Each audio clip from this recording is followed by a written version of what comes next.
మీరు ఎన్నుకున్న సబ్జెక్ట్ ఏమో మా గురించి ఎన్నుకున్నాడు. ప్రజానాయకుడు అంటే ఎట్లుండాలి, ఒక ఉపన్యాసకుడు ఎట్లుండాలి, అనేకం ఆ హెడ్లైన్స్ అని ఉన్నాయి. జనరల్గా ఇత్తొకటి పెడితే చెట్టు ఒకటి మొలుతుందా అంటారు సామెత. నువ్వు ఏ విత్తనం పెడితే అదే చెట్టు మొలుస్తుంది. ప్రజాస్వామ్యంలో విత్తనం పెట్టేవాళ్ళు అంటే విత్తనాన్ని ఎన్నుకునేవాళ్ళు ప్రజలు మాత్రమే తప్ప ఇతరులు కాదు. గుర్తుపెట్టుకోండి. మీరు ఏ విత్తనాన్ని నాటితే, ఏ నాయకుడిని ఎన్నుకుంటే ఆ నాయకుడు తన సహజత్వాన్ని, తన పని విధానం అంతా కూడా అమలు చేస్తాడు. ఒక్కొక్కసారి మీకు నచ్చచ్చు, ఒక్కొక్కసారి నచ్చకపోవచ్చు. నచ్చనేమో నెత్తిలు ఎత్తుకుంటారు, నచ్చకపోతే బండికి కొడతారు. మళ్ళీ అది వేరే విషయం. అయితే ఇక్కడ జనరల్గా ఎందుకో బాధ అనిపించే అంశం ఏంటంటే, ఏదైనా బాగా మాట్లాడుతున్నప్పుడు జర ఎక్కువ ఆర్గ్యుమెంట్ పెడుతున్నప్పుడు టక్కన వచ్చే మాట ఏంటంటే, ఏం రాజకీయ నాయకుల లెక్క మాట్లాడుతున్నావు అంటారు. ఏం రాజకీయం చేస్తున్నావా అంటాడు.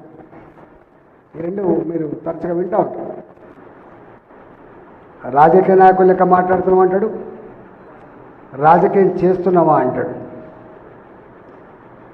చిన్నప్పుడు స్కూళ్ళల్లో చదువుకునే రోజులలో వీళ్ళే ప్రొఫెసర్లు ఎవడైతే బాగా చదువుకుంటాడో ఆ చదువుకున్నవాడేమో చదువుకున్న అబ్బాయినేమో నువ్వు మంచిగా సివిల్ సర్వీస్ కలెక్టర్ కావాలి, ఓ ఎస్పీ కావాలి, ఒక శాస్త్రవేత్త కావాలి, ఒక మంచి గొప్పగా ఉన్న స్థానానికి ఎదగాలని చెప్పి ఆశీర్వదిస్తాడు. ఎవడైతే చదువు రాదో ఈ కడెం వేసుకొని మెడ కింద దండేసుకొని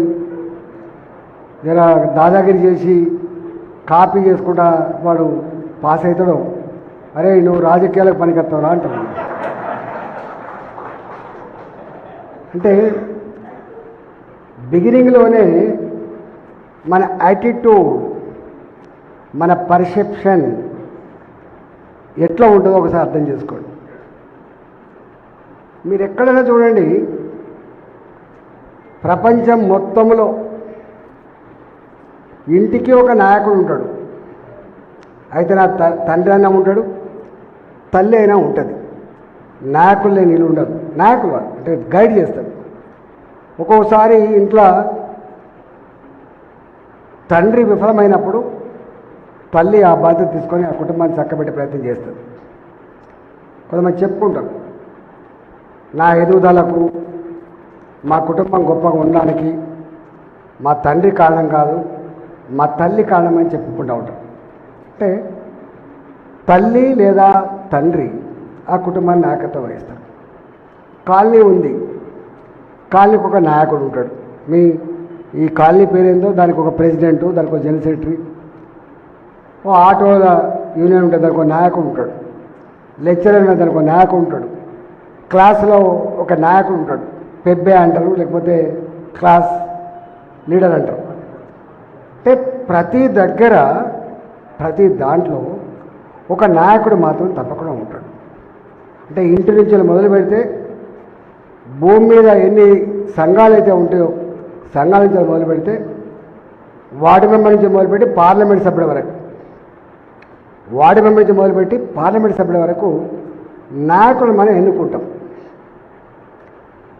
ఈ నాయకులు ఎన్నుకున్నప్పుడు మనం అవలంబించే పద్ధతి ఏదైతే ఉందో దాని మీదనే 5 సంవత్సరాల కాలం పాటు మనం మంచి చెడా ఉంటుంది తప్ప దానికంటే భిన్నంగా ఉండదు. మేము అప్పుడప్పుడు అంటుంటాం, the complete democracy demands that choose between efficiency and obligation, judge by practices, not by promises అంటాం. నువ్వు ఎన్నుకున్నప్పుడు నా కులపోడు కదా, నా ఇంటి పక్కకే ఉన్నాడు కదా, పాపం ఆయన మంచిగా మందు తాగిపించే కదా, ఆయన ఓటుకు 500 రూపాయలు ఇచ్చే కదా, ఈ అప్లికేషన్ కనుక ఎన్నుకుంటే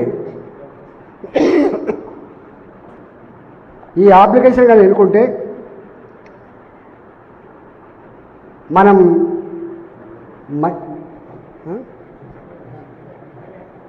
రండి కూర్చోండి సార్. పేరు రండి. కమిషనర్ గారు, అడిషనల్ కమిషనర్ గారా? మీరు నేను ఇంతకుముందు చెప్పినట్టుగా చూస్ బిట్వీన్ ఎఫిషియన్సీ అండ్ అప్లికేషన్, దాంట్లో మీరు అప్లికేషన్తో కనుక ఎన్నుకుంటే తప్పకుండా 5 ఏళ్ళు నువ్వు అనుభవించవలసిందే. నేను చాలాసార్లు మాట్లాడుతున్నప్పుడు చెప్తా ఉంటాను, ఎంపీ గెలవడం తేలిక, ఎమ్మెల్యే గెలవడం కూడా తేలికనే కొంచెం, కానీ వార్డు మెంబర్ గెలవడం మాత్రం చాలా కష్టమని చెప్తాను నేను. ఎందుకంటే తన చరిత్ర ఏందో, తన మంచి ఏందో చెడేందో కళ్ళతో చూసింది కాబట్టి నేను ఎంపీగా ఇక్కడికి వచ్చిన. సరే, నేనంటేనేమో ఒక 20-25 సంవత్సరాల చరిత్ర మీ కళ్ళ ముందు కదాడింది కాబట్టి నేను ఎవరినో, నా వేవ్ లెంత్ ఏందో, నా పటిమ ఏందో, నా దృక్పథం ఏందో సమగ్రంగా తెలుసు కాబట్టి 25 సంవత్సరాల చరిత్ర చూసేసాడు. కానీ ఒక చక్కన వస్తాడు, ఎక్కడో అమెరికాలో ఉంటాడు, ఒక పెద్ద కంపెనీలు పెట్టుకుంటాడు, డబ్బులు సంపాదించుకుంటాడు, ఓ 100 కోట్లు పెడితే ఎంపీ కావచ్చు అని చెప్పి వస్తాడు. టక్కనే మనం వేస్తాం, కొత్తోడు కదా అని వేస్తాం. సరే, దానికి ఏమైంది అనేది మనం అనేక చూసినాం, దాని జోలికి నేను పోతలేదు. అట్లనే అంటే నన్ను చాలామంది అన్నారు, అరే నువ్వు మల్కాగిరి, నువ్వు లోకల్, నాకు లోకల్ ఏందా, తెలంగాణ మట్టి బిడ్డ, నేను ప్రతి ఇంటికి నేను లోకల్ అని చెప్పినాను. నన్ను గుర్తుపట్టని మనిషి ఉన్నాడు,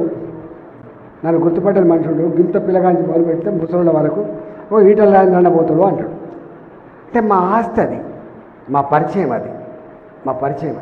కాబట్టి న్యాచురల్గా మీ సంపూర్ణమైన ఆశీర్వాదం ఇచ్చి నన్ను గెలిపించింది. మీరు అప్పుడు అబ్జర్వ్ చేసినో లేదో ఎక్కడొక ఉపన్యాసాలు ఇవ్వలేకపోయినాం, కనెక్ట్ కాలేకపోయినాం. కానీ నేను చాలాసార్లు ఒక మాట అనేది, నాయకుడు అనేవాడు, నాయకులు చాలామంది ఉంటారు, దీంట్లో వ్యాసాలను కూడా రాయొచ్చు మొగిలన్న. నాయకుడు వేరు, ప్రజానాయకుడు వేరు. ప్రజానాయకులలో కూడా ప్రజల హృదయాల్లో మెదిలిన నాయకులు వేరుగా ఉంటారు.